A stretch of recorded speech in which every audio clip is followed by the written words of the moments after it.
Assalamualaikum warahmatullahi wabarakatuh. Perkenalkan, nama saya Mutahara, NIM 20111140013, mahasiswa UIN Fatmawati Soekarno Bengkulu.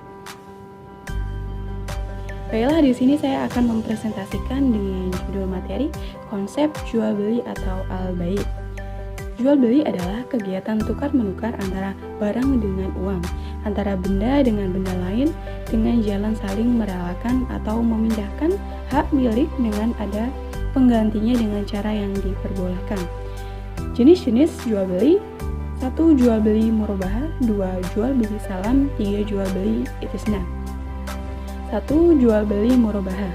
Murabahah berasal dari kata masdar riban yang mengandung arti saling menguntungkan. Murabahah adalah akad jual beli antara dua belah pihak di mana pembeli dan penjual menyepakati harga jual yang terdiri atas harga beli ditambah ongkos pembelian dan keuntungan bagi penjual. Rukun jual beli murabahah: 1. Pihak yang berakad, antara lain penjual al-bai' dan pembeli musyatari. 2. Objek yang akan diakadkan, yaitu barang yang dijual belikan dan harga yang disepakati. Yang ketiga, akad atau sigot, antara lain serah, ijab, dan terima qabul. Adapun syarat murabahah, yang pertama pihak yang berakad, antara lain harus cakap hukum dan harus sukarela atau ridho. 2. Barang yang diperjualbelikan, antara lain tidak termasuk yang dilarang. Selanjutnya, bermanfaat dan penyerahan dari penjual pada pembeli. Yang kedua, yaitu jual beli salam. Salam artinya akad atas barang pesanan dengan spesifikasi tertentu yang ditangguhkan penyerahannya pada waktu tertentu, di mana pembayaran dilakukan secara tunai di majelis akad.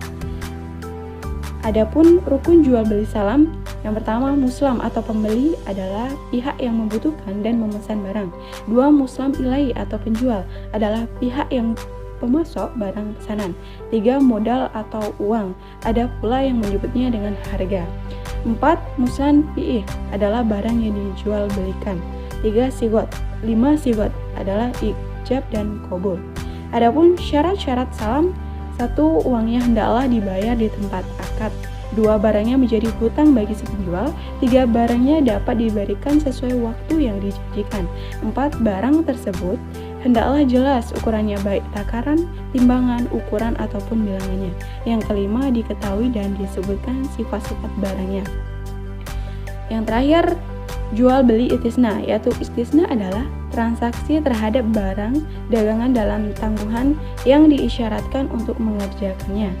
Istisna boleh disebut sebagai akad yang terjalin antara pemesan sebagai pihak satu dengan seorang produsen suatu barang atau yang serupa sebagai pihak kedua, agar pihak kedua membuatkan suatu barang sesuai yang diinginkan oleh pihak satu dengan harga yang disepakati antara keduanya. Adapun rukun jual beli istisna: 1. Translaktor atau pihak pemesan yang diistilahkan dengan mustasni atau sebagai pihak pertama. 2. Objek istisna. Syarat-syarat objek akad menurut Fatma DSN MUI yaitu: 1. Harus dapat dijelaskan spesifikasinya. 2. Penyerahannya dilakukan kemudian.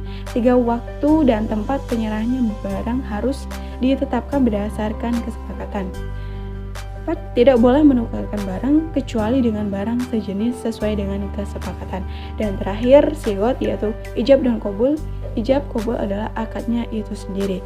Adapun syarat-syarat istisna yaitu menurut pasal 104 pasal 100 komplikasi hukum ekonomi syariah. 1. Mengingat setelah masing-masing pihak sepakat atas barang yang dipesan. 2. Dapat dilakukan pada barang yang dipesan. 3.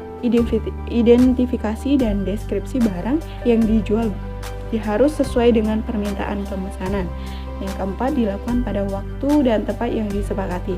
5. Setelah akad jual beli pesanan, mengingat tidak satu pun boleh tawar-menawar kembali terhadap isi akad yang sudah disepakati. 6. Setelah akad jual beli pesanan mengikat, tidak satu pun boleh tawar-menawar kembali terhadap isi akad yang sudah disepakati. Adapun persamaan istisna dengan salam. 1. Penerimaan barang di mana dalam kedua akad ini barang yang menjadi objek akad tidak ada di majelis akad. 2. Hukum kedua akad status hukumnya sama, halal, diperbolehkan dan tidak terlarang karena sama-sama menjadi hajat atau keperluan orang banyak dan orang-orang terbiasa bermuamalah seperti yang demikian.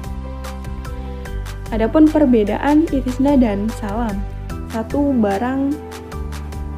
Kalau dalam akad salam, barang tidak perlu dibuat atau mengalami proses pengolahan sebelum diserahkan. Sedangkan dalam akad istisna adalah akad suatu barang pesanan di mana barang perlu diproses pembuatan pengolahan sebelum diserahkan. 2. Dalam status akad.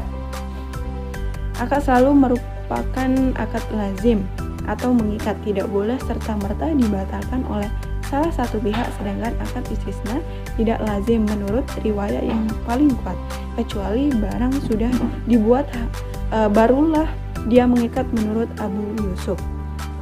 Yang terakhir, dalam pembayaran. Perbedaan mendasar dari kedua akad ini juga ialah dari segi penyerahan uangnya, di mana diisyaratkan dalam akad salam uang wajib diserahkan diterimakan secara tunai semuanya di majelis akad, sedangkan dalam akad istisna tidak diisyaratkan harus demikian, boleh diserahkan secara tunai semuanya di awal atau dicicil ataupun dihutang dan dilunasi di akhir akad menurut sebagian ulama.